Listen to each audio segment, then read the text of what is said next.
There are thousands of dedicated people working to keep the 1 million population of Birmingham healthy and safe. Acute hospitals and providers of community-based health and social services work together to provide the care people need in the best place for them. But pressure on services has increased, and even the smallest hold-ups can slow down the flow of patients through the system. For 1 week, care providers conducted an intensive exercise in the north and east of Birmingham to focus on those frustrations and blockages. Called Breaking Barriers, clinicians were urged to report these frustrations and issues so that managers could see what was needed to reduce or remove them and learn lessons for the future. This is about us as a community health organisation working with our partners to identify the things that we do or don't do that actually make those barriers insurmountable.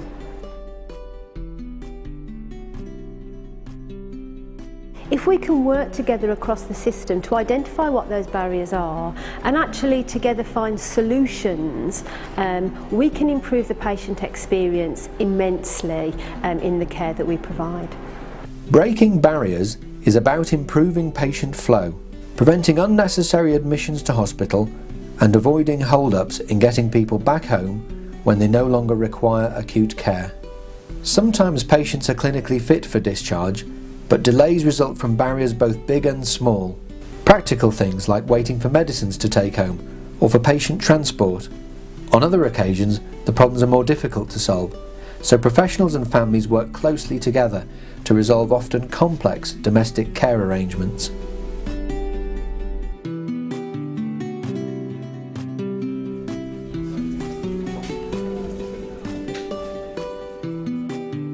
We have one patient on the ward, Margaret, who's actually been with us for over 3 months. We've had 4 discharge plans for her. We've expected for her to go home, to go to nursing home placement, then to residential, and now we're looking at supported living. We have had a number of barriers with Margaret's discharge plans. Throughout the Breaking Barriers week, we've continued to work in partnership with our acute colleagues, and I think it's really helped us to build on those relationships. So it's about a better understanding from both sides. The reason I've come to talk to you, I just want to have a little review about what's going on with your discharge.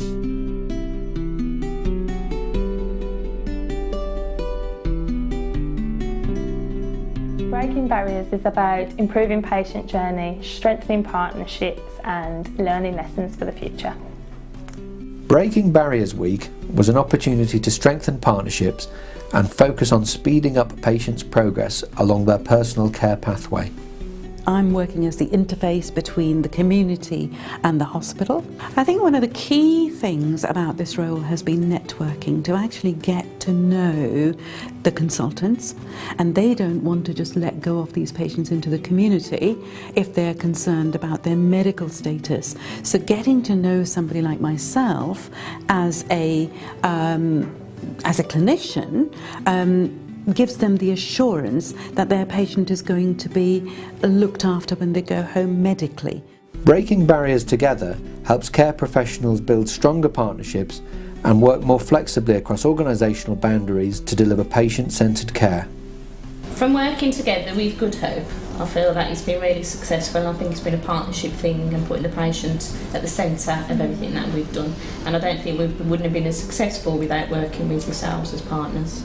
People here have been very welcoming to us. They've allowed us into their system and let us help, really, and we wouldn't have been able to help or work together if we hadn't had the same goal, and that's the patient-centred care and making sure that patients are treated at the right time, in the right place. When there's a lot of pressure to move people, we end up with them in the wrong place and they don't get the appropriate care that they should. But with all this help this week and the winter pressures, we've managed to turn a lot of that around and get some really good success stories. And really it's been an eye-opener, not only for myself, to the whole clinical bodies in this hospital, as to how much help is available It's true. in the community. To quote an example, I just been to see a 96-year-old lady, very fit and well for her age. Never been in hospital in 96 years. That's good. She had 3 children, all home delivery. She had a fall at home and came in. All she needed was a bit of a tweaking in her medications, which has been done. And now she is ready to go home with the support. Yeah, excellent. Breaking Barriers Week has been an opportunity for us as a team to identify any issues that we may have as far as getting patients discharged that little bit quicker. So if there are any bottlenecks to that discharge, they're identified early, and we can then escalate any problems to the matron or to the general manager if that's something that can't be sorted out within the team. So it's just ensuring that everything is in place for the patient before they come here. I mean, I've been a social worker within intermediate care for about 10 years, so I've worked in the community and in the unit, and I think there's definite benefits of being here because the communication's very good with the other disciplines here, and I believe we work well together. Sometimes somebody's ready for discharge and then the care agency can't start for several days, so that will delay things. Or we have issues about transport or medications not ready for when they're ready to go home, equipment not in place.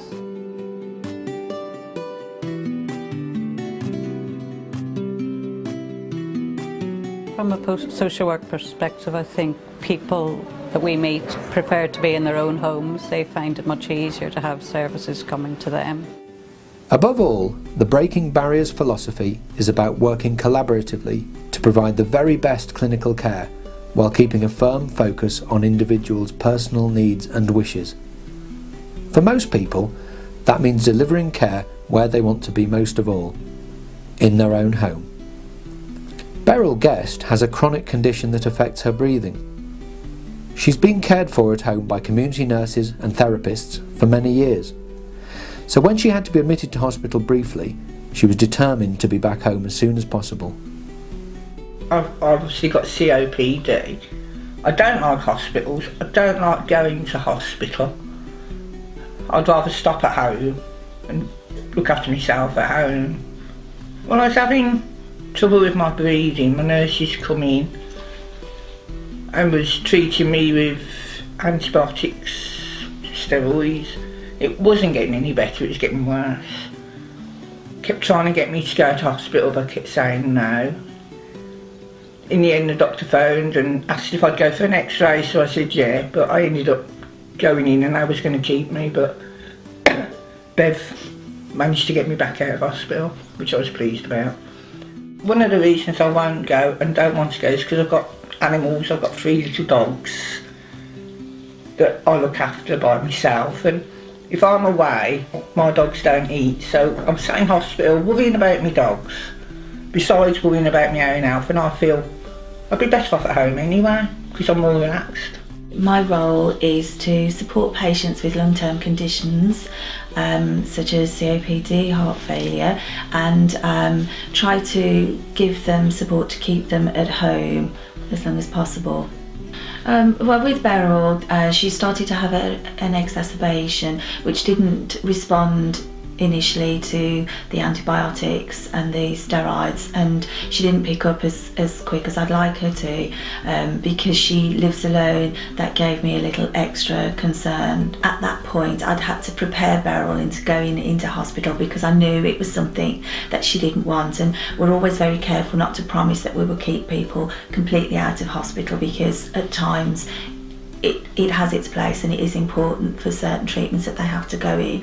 What I did was phone through, and I've got Bev and Marina at the hospital that are there ready, so it's a familiar face for my patients when they're coming in, to make them feel more comfortable, that they're welcomed. It reassures them, and the girls at end speed up the process for them so that they can get the services and the treatment that they need, and we can get them back out into community where we can pick up and support this end, just to make sure that they're stable and settled I think the Breaking Barriers Week has helped us focus and put the patient firmly back in the centre of things, and work as a partnership with other services to help try to give that seamless care and to actually focus on the patient's journey and making that as simple and as easy as we can.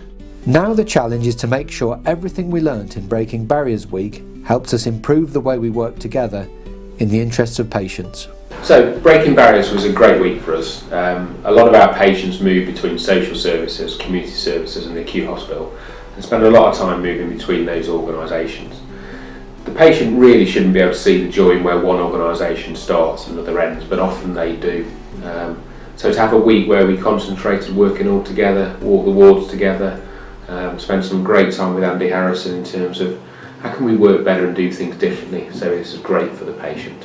I think some of the key learning that we made from the Breaking the Barriers Week was that simple changes operating across different organisations, social care, hospital and community, can make a real difference to inpatient flow and earlier safe discharges from hospital into a community setting. We saw lots of examples of getting the right access to nursing homes at the right time that we've learned from. We're setting up a discharge hub which is going to have people from the community and social services in. We learned things around better information flows, and actually a lot of the things were just simple myths that existed, and having a chance to challenge those on a face-to-face basis has seen some really good improvements. So one more example, on Ward 10 at Good Hope we were talking about the kind of ability to do antibiotic prescribing into the evening. That's something we're working on together, and we'll stop 10 or 15 people stopping an extra night when they don't really need to. Again, one of the lessons that we learnt was that for many patients in many circumstances and their families, being able to be cared for safely and appropriately in the community rather than a hospital admission is much the preferable solution for them. And we found during the week that the additional investment and additional capacity that we had in the community teams really helped with the flow of patients out of hospital.